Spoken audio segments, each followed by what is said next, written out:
Now, before I get into the charts, I think most of you know this already, but please do pause the video. Make sure you do your own due diligence with absolutely every single chart that I walk through. Maybe to give myself a little bit of credibility for those of you that maybe don't follow the channel, or maybe new to my work, or maybe new to my social media. These are the names that I talked through in our last analysis video 2 weeks ago and the 2-week performance. I'm also registered with the CMT Association.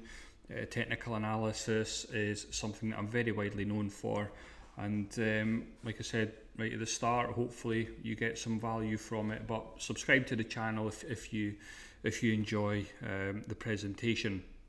So I think the best place to start is to spend 5 minutes just walking you through the broader market, what the charts are telling us, and then of course I've got, like I said at the start, 2025 individual charts that I think make a lot of sense. Now,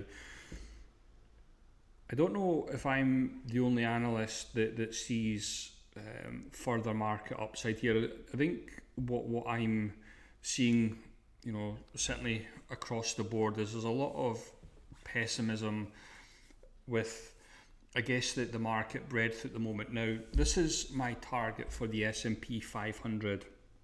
Now, I still think there's 10% upside to go in the S&P 500, and I'm using Fibonacci from the crash in 2007. I think we can see here that Fibonacci, that this tool has some merits. So I still have a 10% upside objective in the S&P 500. Now, of course, I think over time we all understand the market's going to keep going higher, but as my time horizon is clearly weeks to months, I keep an eye on these little minor levels. Now, it's not going to be easy getting there. I think that's the first thing to say. I think we are poised to potentially test the previous all-time highs, hopefully next week. I think what happens here will tell us. I think if we break out in the S&P 500, then of course, things should hopefully be plain sailing, and we get that expansion of breadth. Something that I understand fully is when you get a deterioration of breadth within a bull market, it's usually followed by an expansion. It doesn't mean that we're going to be entering any corrective phases. Now, of course, there are a couple of charts that I think we need to keep an eye on, but I think for the most part, I fully expect us to be testing these all-time high levels within the next week or two. Same with technology.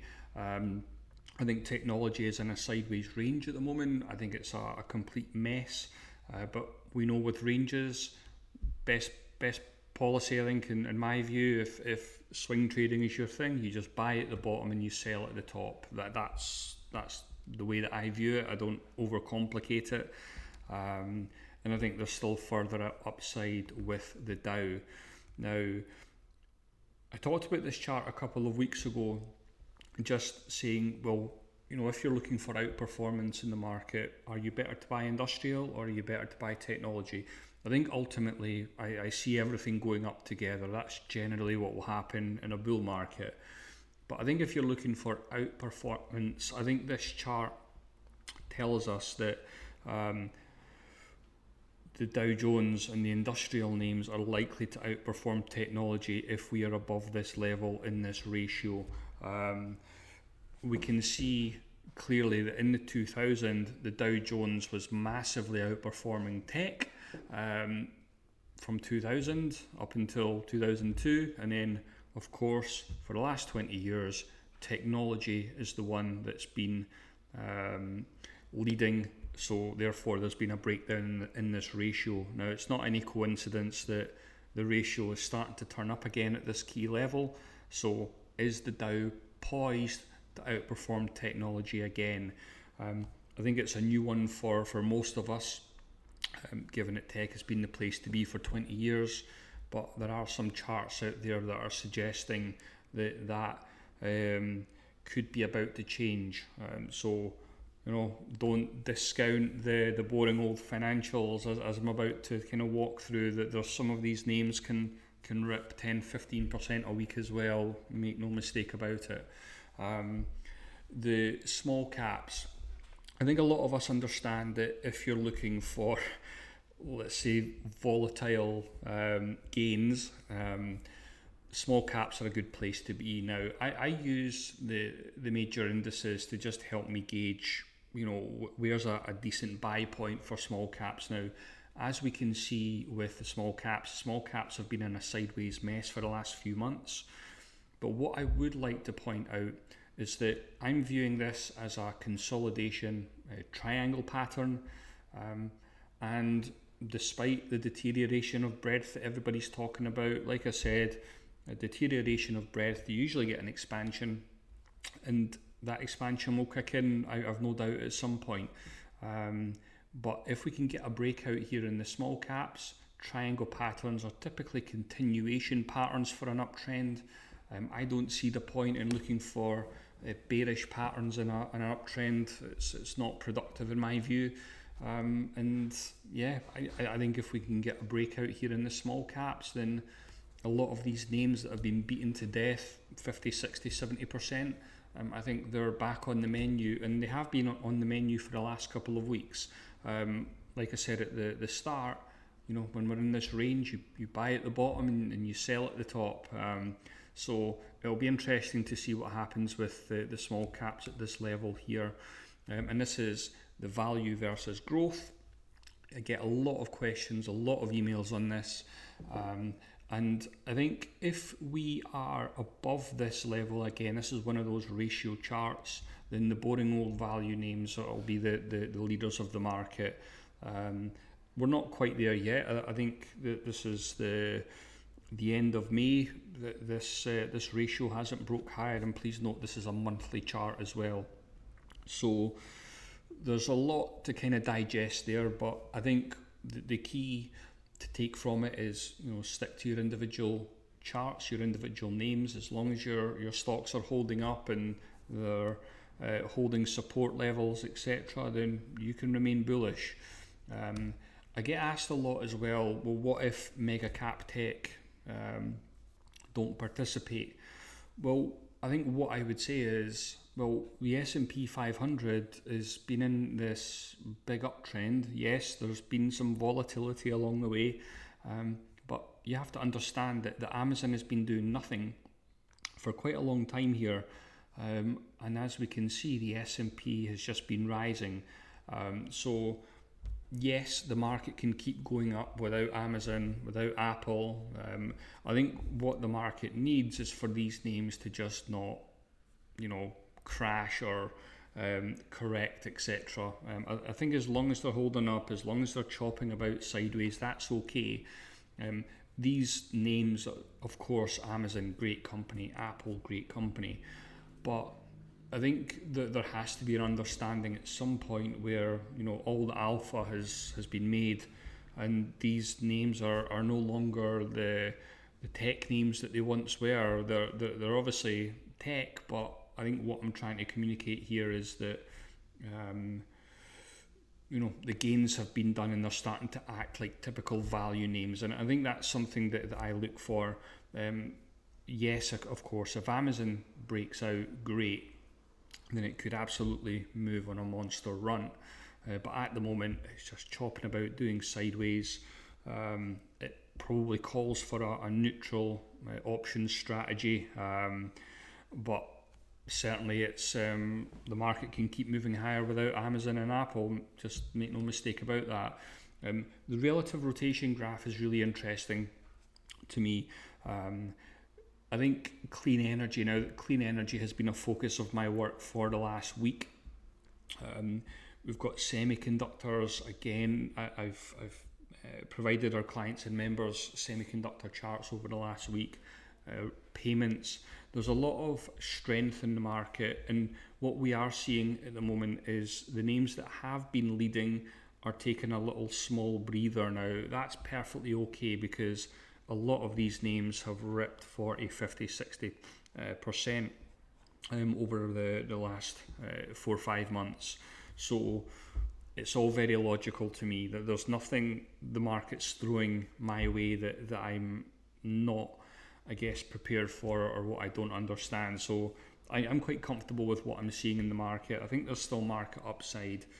It's not going to be easy getting there, but there are some names that I'm about to walk through now that I think you should add to your watch list for the next couple of weeks. We're probably going to start off with the biggest no-brainer chart that I've ever seen. We're going to go with Morgan Stanley. Now, Morgan Stanley, note this date, this is the 15th of September 2000. That's been building a massive base for the last 20 years. The bigger the base, higher in space. I'm sure most of you understand the saying.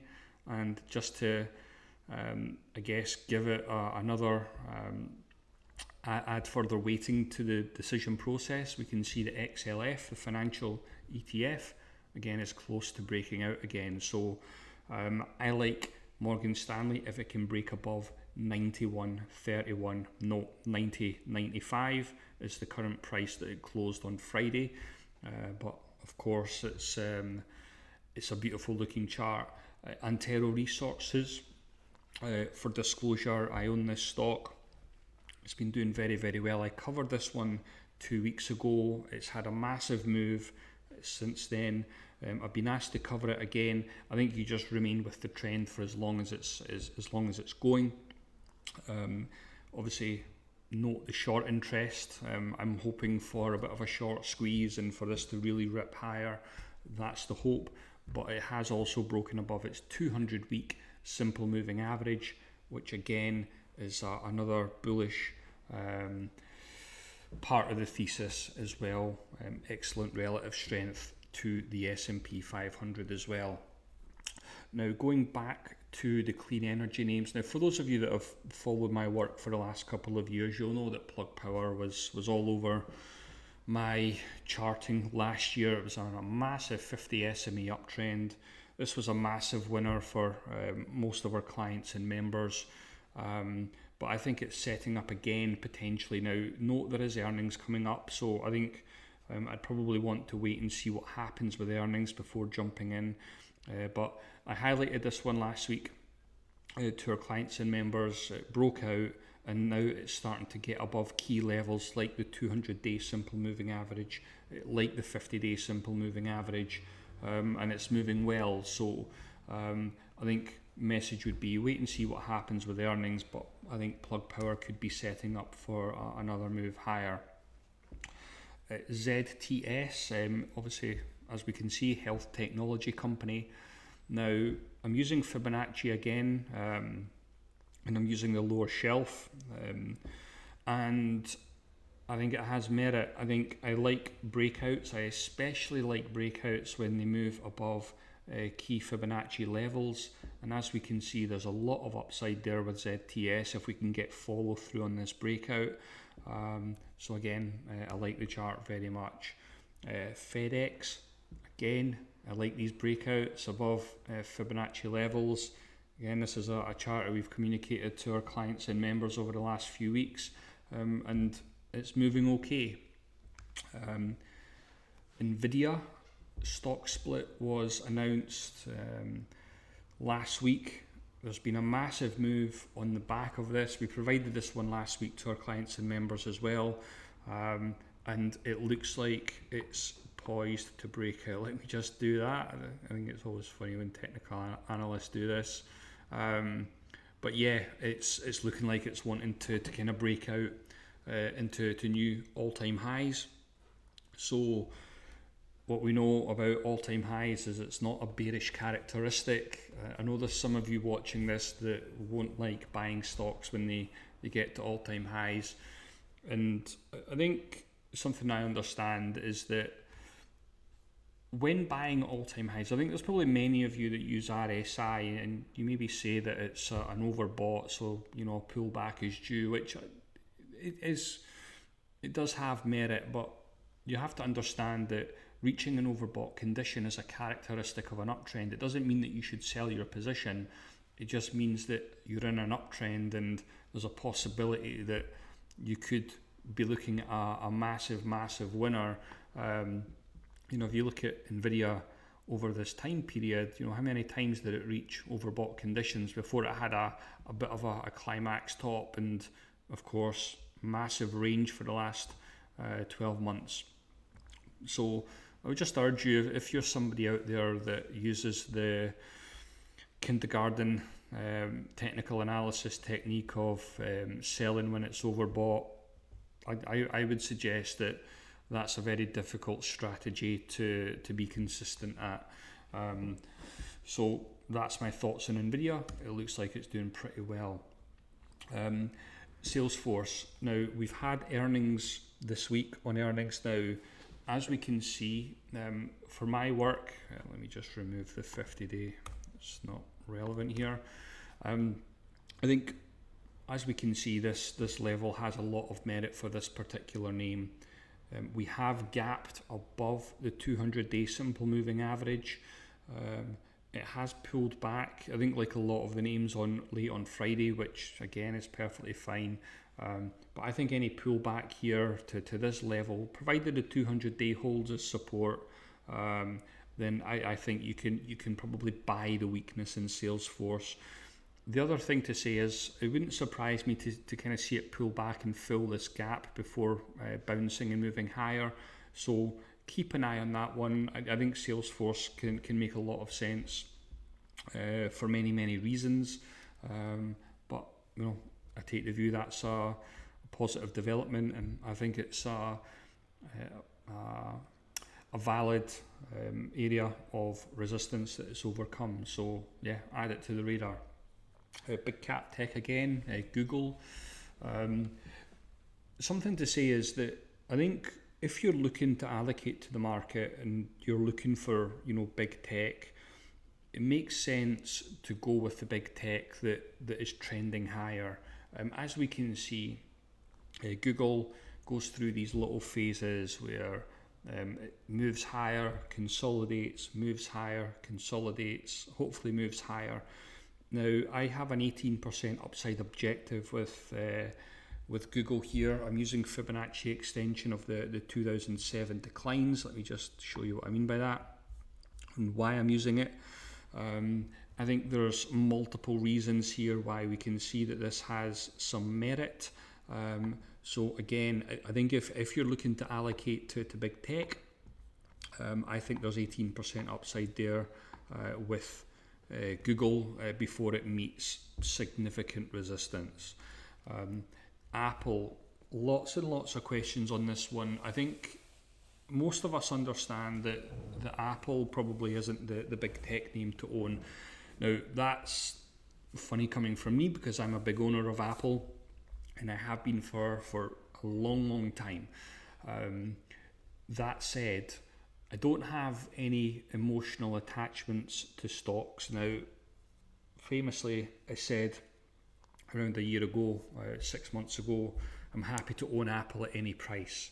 Well, since then, I have reconsidered that thesis because I use technical analysis and I know the dangers when I see something like this.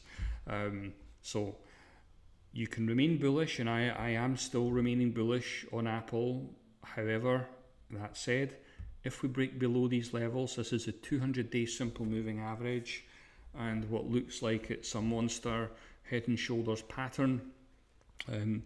If it breaks below here, I will not take any chances and I will exit a long-standing position that I've had in Apple.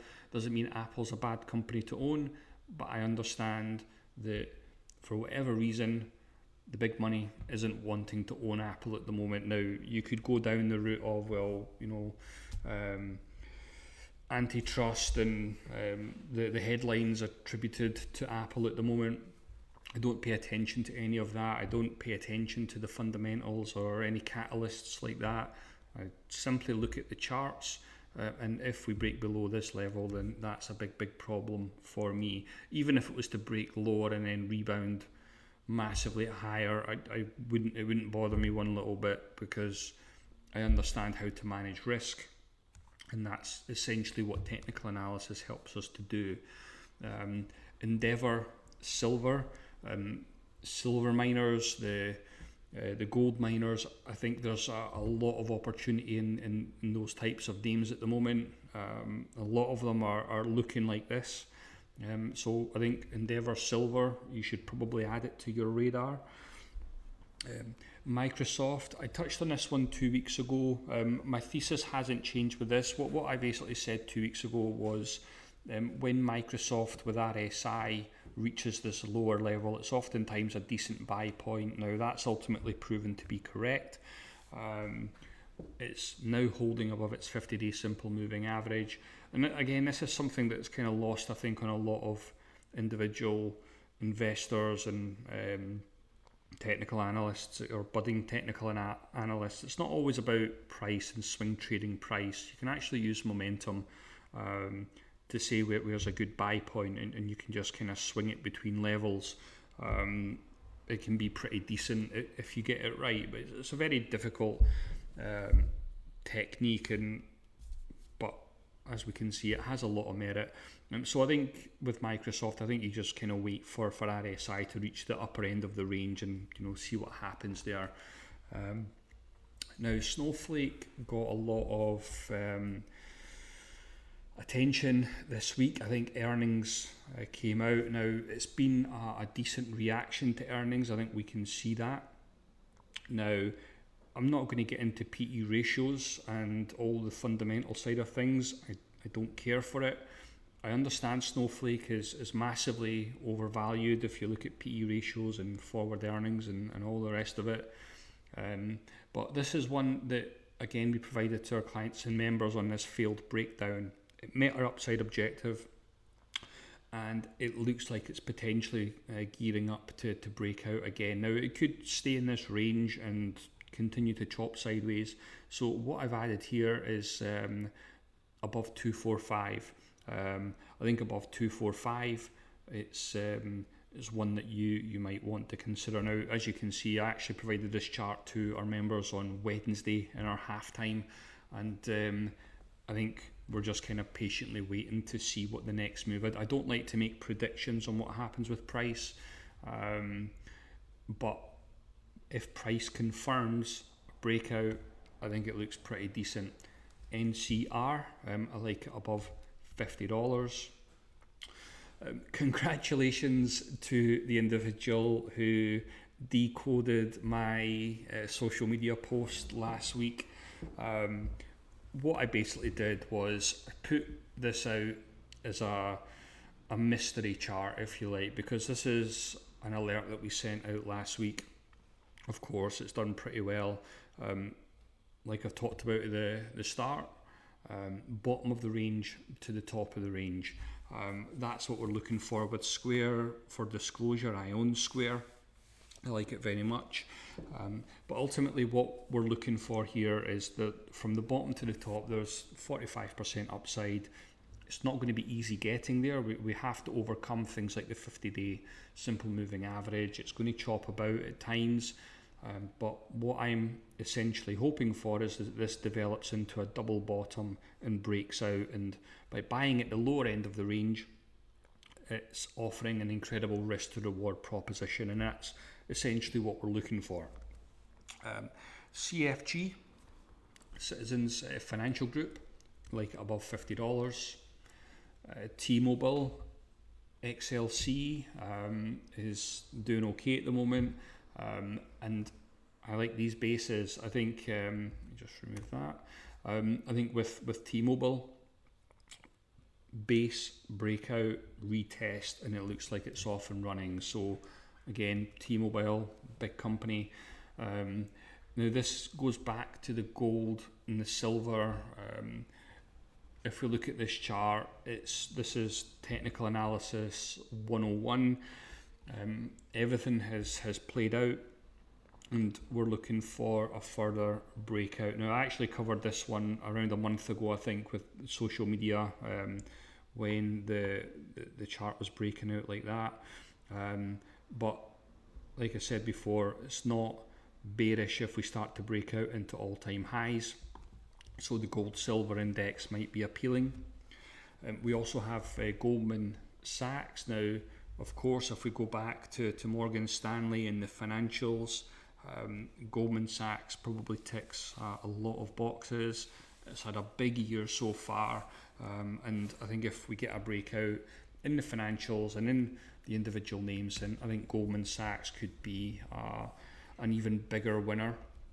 At United Airlines, I think we're breaking out of a triangle pattern, and of course there's many airline companies that I think stand to benefit from an economic reopening standpoint.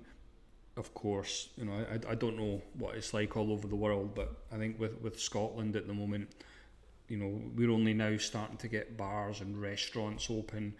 International travel isn't really a thing yet, and I don't know if it will be for a while. We're able to go to Portugal and some far away places like New Zealand, but I think at the moment United Airlines is breaking out, so maybe the market is kind of forward looking. The economic reopening is now starting to buy up a lot of these beaten down names. I think we've got UPS is in a potential bullish flag pattern.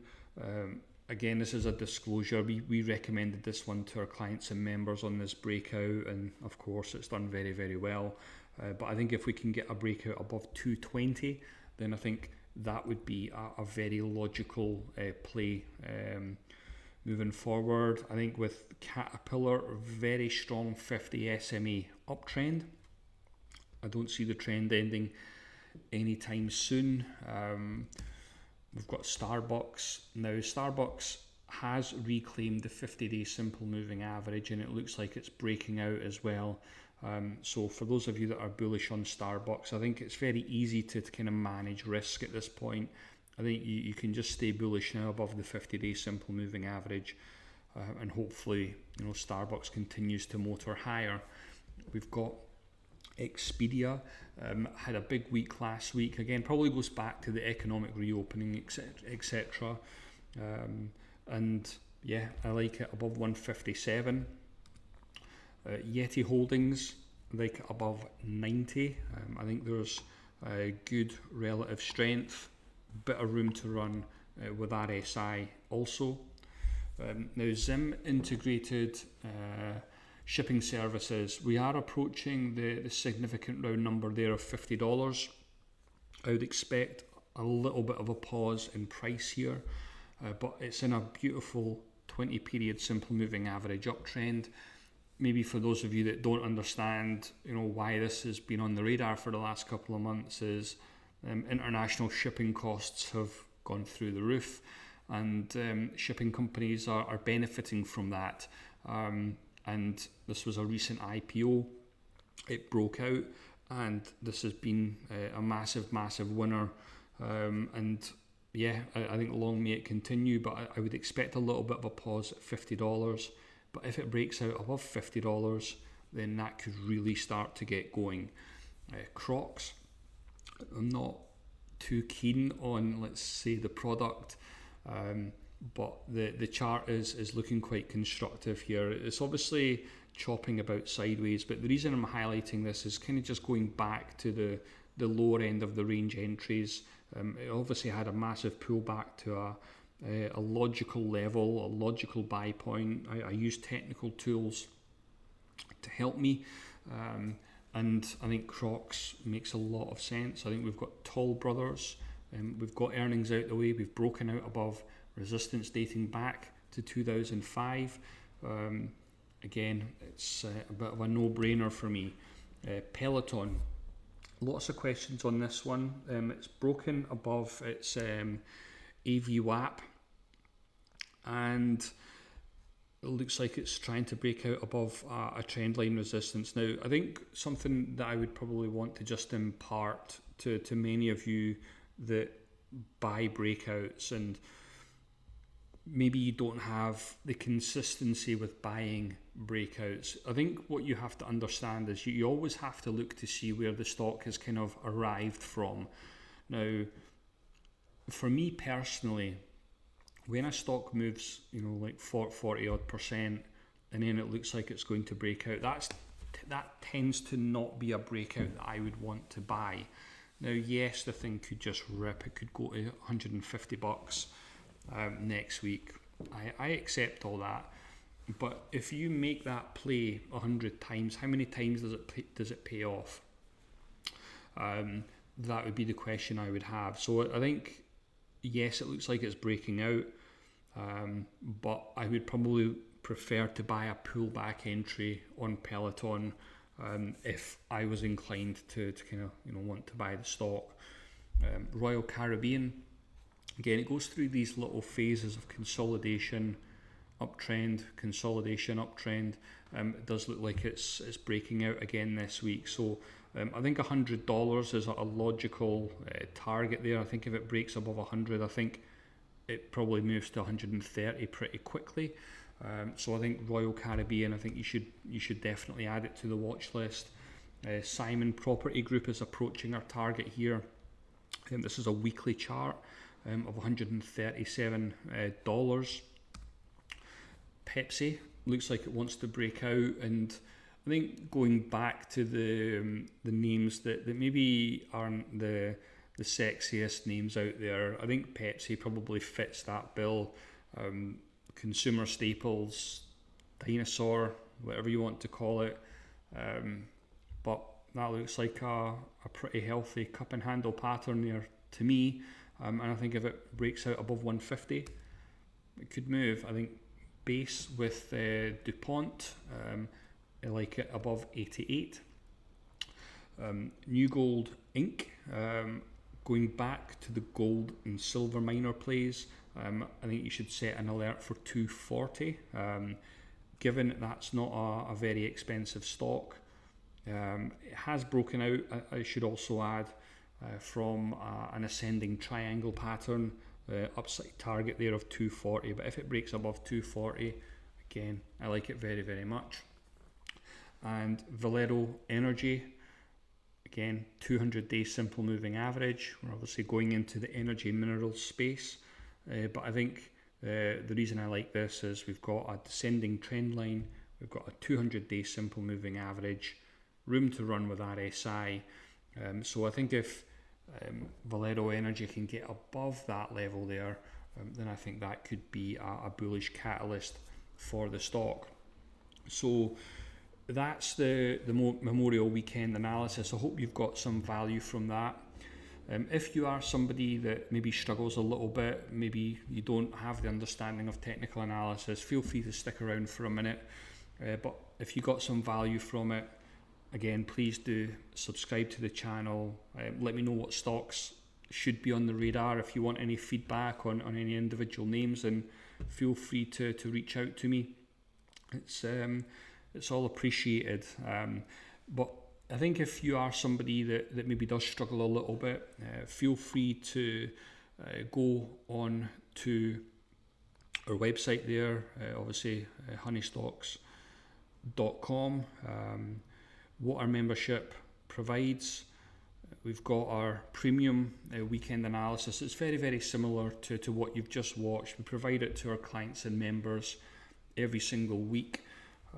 We provide our halftime analysis on a Wednesday. We've got our trade ideas. I'll show you what that looks like in a second. We provide access to our trading community. We provide charting support. So if you need a second opinion on a chart, feel free to reach out to me via my app and via my platform. I'm not someone that's sending out text messages or WhatsApp alerts. I've got a very professional setup in keeping with the work that I have. But I think one of the biggest things is the access to our full technical analysis program. I think if you're looking to learn technical analysis, maybe you've realized that over the last year or two that technical analysis does have some merit, then you'll have access to that as well. But it's very, very straightforward. You just jump onto our website and just click join membership here. But just to show you what our ideas look like, this is a recent alert that went out for DR Horton. Again, using things like Fibonacci's, chart patterns, breakouts. It's kind of what I'm known for, but This ended up getting 105, 106. Yeti Holdings was a massive winner. Obviously, as we can see, that's up at $90 odd at the moment.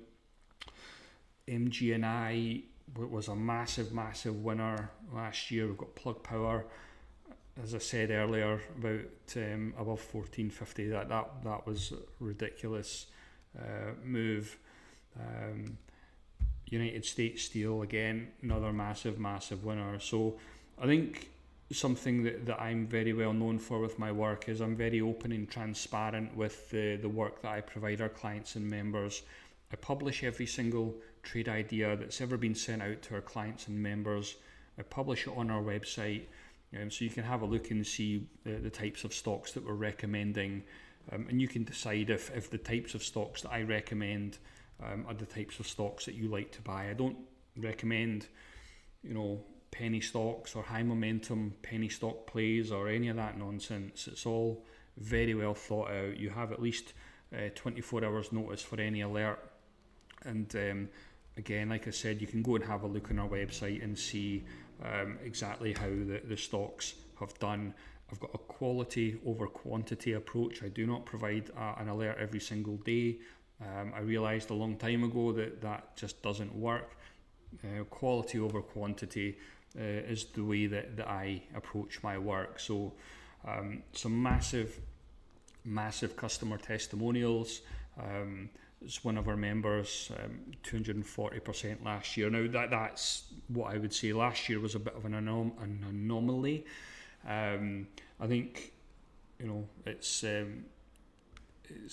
one of those where you've got standard performance. We've got Vince, one of our members, second year in a row, over 100%. One of our members, 96,000, taking it 160,000.